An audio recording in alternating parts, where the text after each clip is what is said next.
So this week we are in the presence of the 2006 Volvo S40. It came to us as a 2005 model sometime late in 2004 to much praise and much anticipation from the press and the public. Now the reason for that is the previous S40 was not exactly the most interesting car, had only one engine choice, only one transmission choice. However, it was still a safe, relatively reliable car. But now with the new S40, it's a much more dynamic car. Some of the interesting points about it especially is the fact that it shares the same chassis as the Mazda 3 and the European Ford Focus, which means that this car is very solid, feels great on the street, is a very dynamic drive, as I just mentioned. It's a lot of fun. Now, let's begin with a few of the aesthetic things about the car.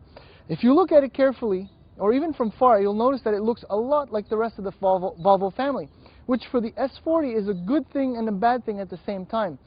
First of all, it's a good thing because it almost looks like the up-class S80, which retails for much, much more money than this, which, by the way, the base price is $31,495. But because it looks like the S80, until it'll be redesigned very shortly, that design exists since late 1998 as a 1999 model, so it kind of has artificially dated this car.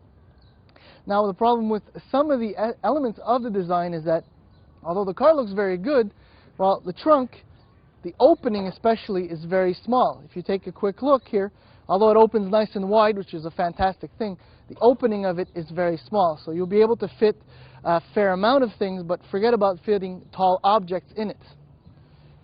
Now, although this is a fairly compact car, it still is a four-seater. However, if you try and get in the rear, you'll notice that the opening of the door is actually, this is as far as it'll go, it's actually very narrow. So you might get yourself dirty, but once you're inside though, it's very comfortable and the seats are fairly supportive.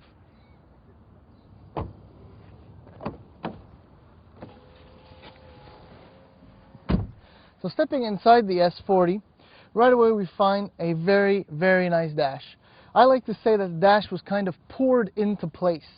The way the center console, the waterfall styling of it, the aluminum finish, everything is beautiful. The dash is a nice material.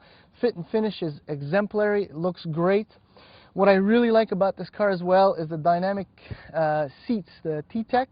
Very nice, good grip, so you're really sitting, you feel very cozy. Steering wheel's good size, gauges are beautiful, simple. I only really have one problem with the interior of this car, is that the buttons and the controls located on the center stack, on the waterfall themselves, are all the same shape, same size, and they basically all look the same. So when you're driving and you want to play with the audio controls or the climate controls, you got to look down. Perhaps with time you'll get used to it, but still, I mean, they really do look alike, although they feel great. There's a nice textured feel to the touch. Good space in the front for the legs, for the elbows, maybe a little bit tight. This is a compact car. I don't necessarily have a problem with this, but other drivers of the car have noticed that the gas and the brake pedal are very, very close together, and some actually have a hard time. You know, they have to put their feet very sideways so that they don't hit the brake pedal. I just find it's great for heel towing, but that's just me. Otherwise, interior of the car is nice for 4 passengers. If you're looking at 5, this is not the car for you. Now, as far as performance is concerned in the case of the Volvo S40, well, our tester is a 2.4i equipped with the Sport package, which retails, by the way, for $37,645. If you go to the top of the range, you get a T5 all-wheel drive with options. You're looking at about $55,000, so you can really get the S40 of your dreams, or the V50, by the way, which is available as a wagon. Now, our 2.4i is equipped with the inline 5-cylinder, 2.4-liter. I'm repeating myself, which develops 168 horsepower. In the case of our tester, it's mated to a 5-speed manual transmission. Together, the one thing they do very well, it sounds amazing. A 5-cylinder engine has a great sound. It's very throaty, really nice.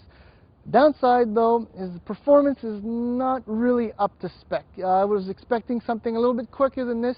In our testing, we average about 10 seconds or so, 0 to 100 kilometers per hour. It's not impressive at all. It's fine. The car was brand spanking when we did get it, so maybe we can cut off a half second, maybe 3/4 of a second once the engine is properly broken in.